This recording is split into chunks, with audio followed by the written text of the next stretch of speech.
Right Telangana భవన్లో మాజీ మంత్రి జగదీష్ రెడ్డి మాట్లాడుతున్నారు. లైవ్లో చూద్దాం. కానీ ఈ చిల్లర లీకేజీలు ఇచ్చడం, దీనిపైనే మొత్తం రాష్ట్ర ప్రభుత్వం అంతా దృష్టి పెట్టి కూర్చోవడం మానేసి పరిపాలనపైన దృష్టి పెట్టాలని చెప్పి నేను రాష్ట్ర ముఖ్యమంత్రికి మంత్రివర్గానికి డిమాండ్ చేస్తూ ఉన్నా.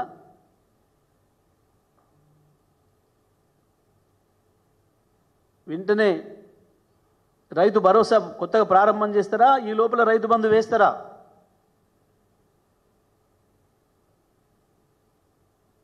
రైతు భరోసాకు విధి విధానాలు కావాలనుకుంటే ఆ విధి విధానాలు వచ్చే లోపల రైతు బంధు అయినా అమలు చేయండి. వెంటనే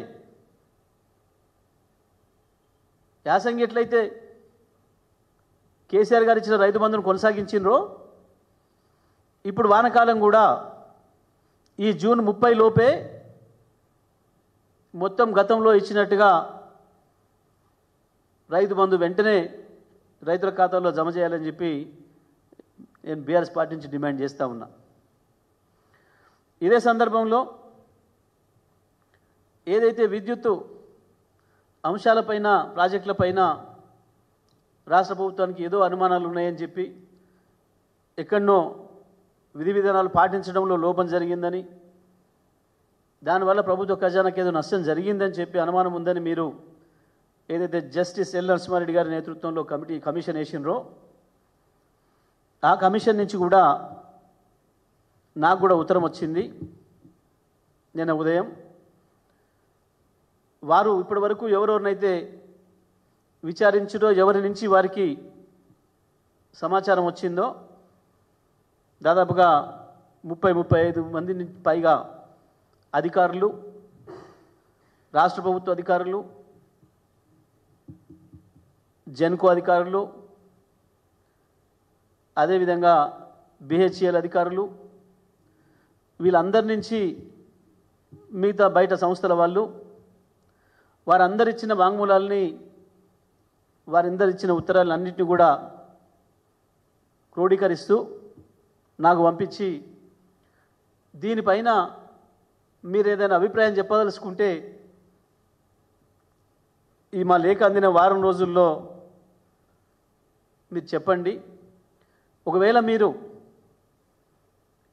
వారిని ఎవరినైనా క్రాస్ ఎగ్జామినేషన్ చేయదలుచుకుంటే కూడా చెప్పండి, మీ అభిప్రాయాన్ని తెలియపరచండి, మేము వెసులుబాటు కల్పిస్తామని చెప్పి కమిషన్ నుంచి నాకు ఉత్తరం వచ్చింది. తప్పకుండా నేను కూడా అన్ని విషయాలపైన నాకున్న సమాచారాన్ని ఇస్తా. అదేవిధంగా ఇప్పుడు ఈ కమిషన్ ముందట ఎవరెవరైతే వాంగ్మూలాలు ఇచ్చి ప్రజల్లో ఒక లేనిపోని అనుమానాల్ని, అపోహల్ని సృష్టించడానికి ప్రయత్నం చేసినరో వాళ్ళ స్వయం జనిత ఆలోచనలు, వాళ్ళ ఊహల నుంచి ఆలోచనలు చేసి గత ప్రభుత్వం పైన బురద జల్లే ప్రయత్నం చేసినరో వాళ్ళందరి వాంగ్మూలాల్లో ఉన్న తప్పులేందో కూడా స్పష్టంగా కమిషన్కు వివరించడానికి నేను ఈ అవకాశాన్ని వినియోగించుకుంటా. వారిచ్చిన ఉత్తరం అందిన వారం రోజుల లోపల తెలియజేయమని చెప్పినారు. వారిచ్చిన ఉత్తరం నిన్న ఉదయం 11 గంటలకు నాకు సూర్యాపేట క్యాంప్ ఆఫీసులో వస్తే సాయంత్రం నాకు చేరింది. ఈ వారం రోజుల్లోనే నేను తప్పకుండా అవకాశాన్ని తీసుకొని వీరు ఎవరెవరు ఏం చెప్పినరు, ఇందులో వారి అనుమానాలలో ఎటువంటి నిజం లేదు, కేవలం ఇవి రాజకీయ వ్యక్తిగత కారణాలతోని, ఈర్ష్యలతోని, ద్వేషాలతోని చేసిన ఆరోపణలు తప్ప నిజం కావు అనేది ప్రతి అక్షరం కూడా నిరూపిస్తాం. అదే సందర్భంలో నేను ఇంకొక విషయాన్ని కూడా కమిషన్ విజ్ఞప్తి చేస్తా. దీంట్లో అందరిని విచారిస్తేనే సమగ్రమైన సమాచారం వస్తుంది మీకు.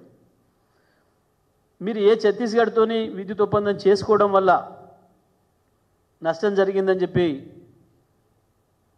మీకు ఎవరైతే సమాచారం ఇచ్చిండ్రో, ఎవరి సమాచారం ఆధారంగా మీరు ఇప్పటికే ఓ నిర్ణయానికి వచ్చినట్టుగా ప్రకటించిండ్రో దాంట్లో ఇంకా అందరిది పూర్తి కాలే.